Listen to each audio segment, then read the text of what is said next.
You're here just for the inheritance, aren't you? But I won't give you a single cent. Her cold expression carried a weight that froze my heart. For a moment, I couldn't believe my ears. My mother-in-law, sitting across me, gave me a look filled with obvious disdain. That gaze stabbed sharply into my chest. At that moment, I was at a loss for words. The expression on her face was so indifferent that it made all my efforts feel futile. Do you really believe that's what I'm thinking? My voice finally came out, but it sounded hollow even to me. Of course! I won't let you have it. The $3 million will all go to my eldest son's family. Her words carried calculated cruelty and confidence. No matter how devotedly I had cared for her, there was no trace of gratitude in her heart. I felt something deep inside me crumble. Memories flashed vividly in my mind. 10 years of caring for her, sacrificing my life. Making meals at night, giving her medicine, taking her to countless hospital visits. All of it now seemed like a meaningless effort. I've taken care of you for 10 years. But is that how you've always seen me? My voice trembled, but I forced myself to stay calm. Yet her expression didn't change. In fact, she smiled smugly, as if she enjoyed watching me struggle. I tried to respond calmly, but the mother-in-law's unchanging expression made it clearer. My sacrifices meant nothing to her. Well, it doesn't matter, does it? For a moment, I remained silent. I felt drained of the strength to argue against her cold, unfeeling words, but something inside me shifted. That was the moment I decided my entire way of living had to change. My name is Mary Spears. After my husband passed away, life in the Spears household changed dramatically. Still, my days moved on steadily as I cared for my mother-in-law, Heather. I worked from home as an illustrator while caring for her every need. My son, Ken, had moved out after finding a job, leaving only the two of us in this large house. For someone like me, who lost my parents to an accident at a young age and was raised by relatives, this house was finally the family I'd longed for. At least until my husband, Brian, passed away. But living with Heather was far from peaceful. She had grown up as an only daughter in a wealthy family, always getting her way. To her, I was still the poor girl she looked down upon as her inferior daughter-in-law. Mary, this dish is a bit bland, don't you think? What happened to those cooking skills from your restaurant job? Her voice was laced with sarcasm as she spoke from her bed. I'm sorry, Heather. I'll make it more flavorful next time. I replied quietly, but deep inside her words felt like tiny thorns piercing me. Every complaint she made was about small, insignificant things. Even hiring a helper a few times a week drew her ire. A daughter-in-law should care for her elders herself. Isn't that natural? There were moments when I wondered if I should have left this house when my husband died, but this place held precious memories of Brian and Ken. It was the house where Ken grew up and where I spent years building our life. So no matter how much Heather hurt me, I endured it somehow. My brother-in-law Chris and his wife Natalie lived nearby, but they never helped. Chris had been spoiled since childhood, never working seriously in his life. Heather doted on him, despite his lack of responsibility. I noticed Heather's savings and pensions slowly disappearing after Brian's passing. Mother, haven't there been a lot of withdrawals from your bank account recently? Her response still lingers in my mind. Chris needed some money. He's the eldest son after all. I bit my tongue. I knew Chris was a spendthrift. Natalie, too, was someone who splurged on luxury brands while neglecting her household duties.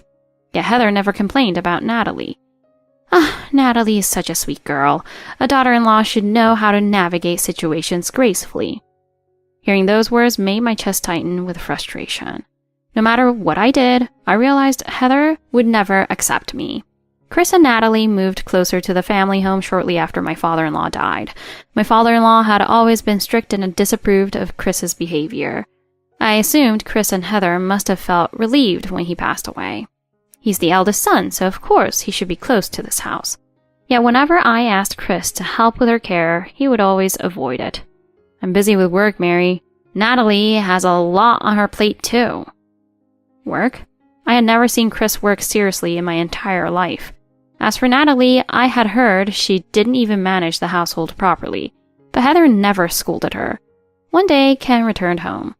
Mom, I have some news. I'm getting married. Seeing his happy expression, my chest grew warm. The only reason I managed to endure this house for so long was because of Ken. Really? Oh, that's wonderful, Ken. I hugged him tightly, feeling a tear of joy swell in my eyes.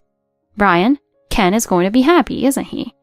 I whispered silently to my late husband, but even as I celebrated Ken's happiness, I couldn't help but wonder. What would happen to my life in Heather's care now? Shortly after Ken's visit, Heather suffered a stroke. She woke up in the hospital, her voice faint, repeating over and over, "I want to go home." My husband and I had once discussed putting her in a care facility. How heartless can you be? Are you trying to shame us by sending Mother to a facility? This house is everything to me. I want to stay here. Her voice carried the pride of a matriarch and her attachment to the house she protected. Mary, we'll manage this together. Back then, his strong and supportive words saved me. But now Brian was gone. Caregiving was never easy from the beginning. Every day I heard hurtful whispers from Chris and Natalie. Poor Mother. I wonder if Mary is even caring for her properly. Make sure you sit her up straight, or her back will hurt. The two of them never once lifted a hand to help, but they always had something to say. Their cruel words hurt me deeply, but Brian's support kept me going. Don't let their words get to you, Mary. You're doing enough. His encouragement was my rock, but then one day Brian suddenly collapsed. He came home from work, complaining of a headache, lay down, and never woke up again. It was a stroke, sudden and cruel. During the funeral, Chris and Natalie didn't bother to show up until it was over. It was Ken who stayed by my side and helped me. Mom, Dad had a beautiful funeral. He would have been proud. Hearing Ken's words, I finally let the tears fall. Life after Brian's passing became even harder. I continued caring for Heather while dealing with Chris and Natalie's neglect. Mom's pension. Can you lend me some? I'll pay it back soon. It wasn't just once or twice that Chris came asking for money. Heather, instead of stopping him, would easily hand over the money. Chris is in trouble. We have no choice. I knew the inheritance Brian had arranged before his death. Heather must have inherited a considerable amount, but Chris had spent his share. Now they relied entirely on her savings and pension. Mary, you should dress a little nicer. Look at me. You need to sparkle a little. Natalie, wrapped in designer brands, laughed as she spoke. Behind her, Heather nodded approvingly, which made my frustration boil over. On top of that, Chris and Natalie spread rumors about me. Mary's only doing all this for the inheritance, you know. Hearing those words made me feel a strange mix of anger and disbelief. Despite paying for everything, the caregiver, medicine, and living expenses, they assumed it was natural. If I ignored them, their words became even sharper. See? She's ignoring us again. That's why I can't stand her. Even in those moments, I kept reminding myself of one thing. This house held Brian's memories. It was the home where Ken had grown up. I couldn't give up that easily. The tiles at the entrance were chosen by Brian. He compared colors over and over and finally smiled, saying, "This one feels right." In the living room, faint traces of Ken's childhood scribbles still remained. "I love you, Dad," he had written in uneven childlike lines. Seeing those remnants made my chest tighten, but relying on these memories to keep going was wearing me down. Every time I entered Heather's room, her words stung like daggers. "Mary, breakfast still isn't here. What are you doing?" I smiled as I placed the tray down. "Sorry to keep you waiting. Today, it's rice porridge and soup." "Ugh, rice porridge again? You're getting lazy, aren't you?" I wanted to argue, but my exhaustion swallowed the words. I only managed to mumble a faint apology. Stepping out of her room, I leaned against the wall and sighed deeply. "Is this really okay?" I asked myself silently, but I knew there would be no answer. I imagined Brian's voice as I had done so many times before. "You're doing great, Mary." I clung to that memory, even though it felt like it was fading away into the fog. Why is it that no matter how hard I try, nothing changes? As I walked back into the living room, a pile of unpaid bills caught my eye. I was paying for everything, the caregiver, medicine, and the rest of the household expenses. How much longer could I keep this up? At that moment, my phone buzzed. It was a message from Ken. "Mom, are you doing okay? I want to bring my fiancé over soon. Do you have a good day for that?" Reading those words brought a brief warmth to my heart. Ken, I just want you to be happy. But even that moment of hope was shattered by Heather's voice. Mary, turn on the TV for me, will you? Yes, right away, I replied with a forced smile. Behind that smile, I felt myself slowly disappearing. Is this really okay? I kept asking myself, but no answer came. Ken came home one evening while I was preparing dinner. I heard the front door open, and instinctively, I stopped what I was doing and looked up. I'm home, Mom. His bright voice echoed through the kitchen, and my heart leapt.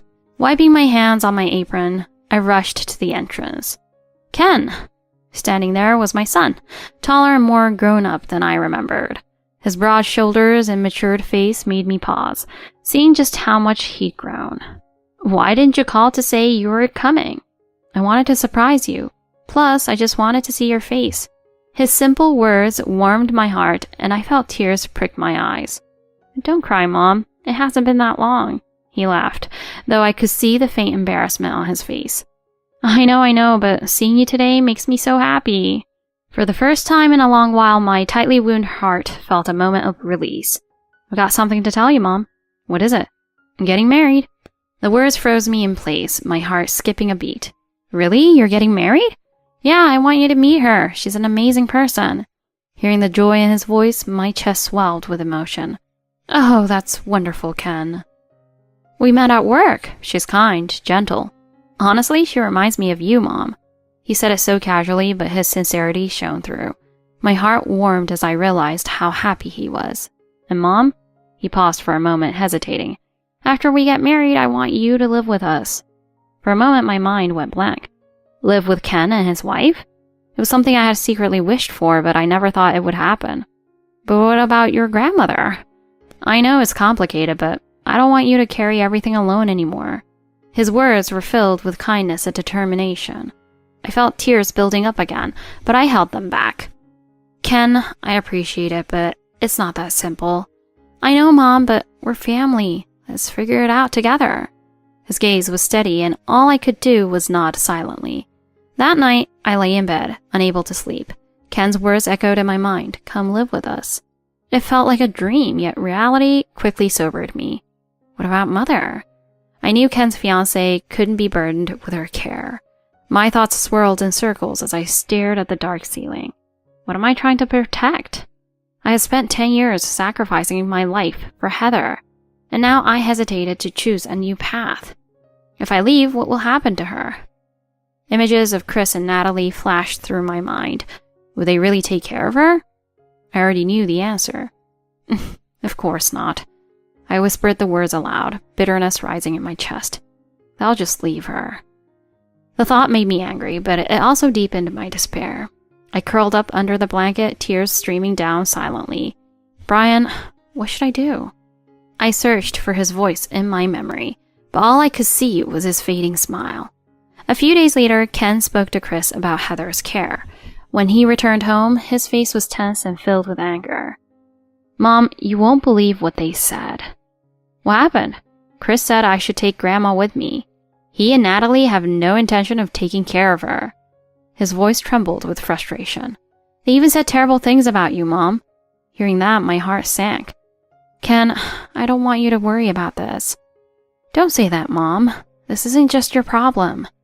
I appreciated his words, but at that moment, Heather said something shocking. I always thought you saw me as a burden, Mary. A burden? Her words hit me like a sharp slap. You're just here for the inheritance, aren't you? But you won't get a single cent. All of it will go to Chris and Natalie. I froze. My chest tightened painfully as I stared at her cold, unyielding expression. After everything I've done for you these past 10 years, is that what you really think of me? My voice shook, but she remained unchanged, her demeanor calm, almost smug. At that moment, I made up my mind.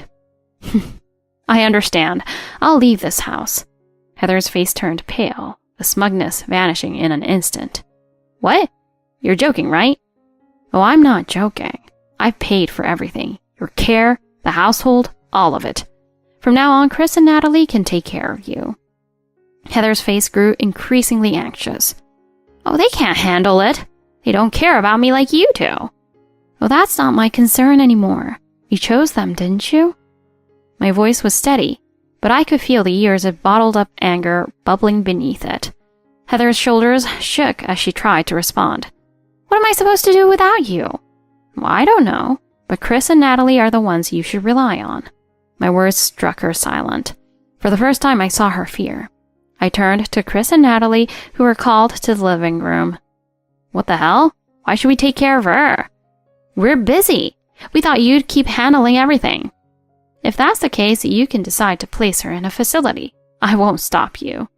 Chris's eyes widened, and I could see him finally grasping the weight of the situation. Fine, we'll do it, but don't expect us to do it like you did. His voice was bitter, filled with resentment. I turned to Heather one last time. I hope you'll be happy with your choice. Without waiting for a response, I turned away. I packed my things quickly, the years of burdens piling up in each bag. As I left through the front door, Heather's shouting voice followed me. Mary, come back! But I didn't turn around. I whispered silently to myself. Goodbye, Mother. I took my first step outside the house, the cool air brushing against my face. For the first time in years, I felt a strange sense of freedom. The night was calm, quieter than I had ever noticed before. All I could hear was the sound of my own footsteps, steady and resolute. After leaving Heather's house, I moved in with Ken and his fiancée, Lily. For the first time in years, I felt a sense of calm wash over me. Their home was warm and filled with a quiet peace that I had almost forgotten.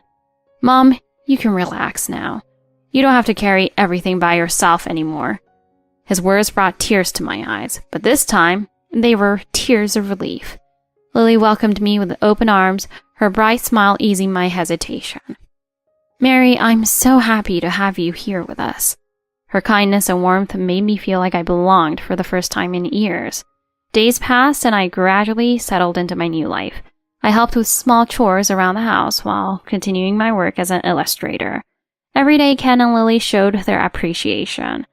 Thank you, Mary. You've been such a big help. Hearing those words made my heart feel light. It was such a small thing, yet it meant everything to me. I hadn't realized how lonely I'd been until I finally felt seen and appreciated. One evening, while preparing dinner, Lily entered the kitchen with a smile. You finished so early today, Mary. I thought I'd help out a little since I had time. You're always so thoughtful. Thank you. She placed a gentle hand on my shoulder and I nearly cried at the simple gesture.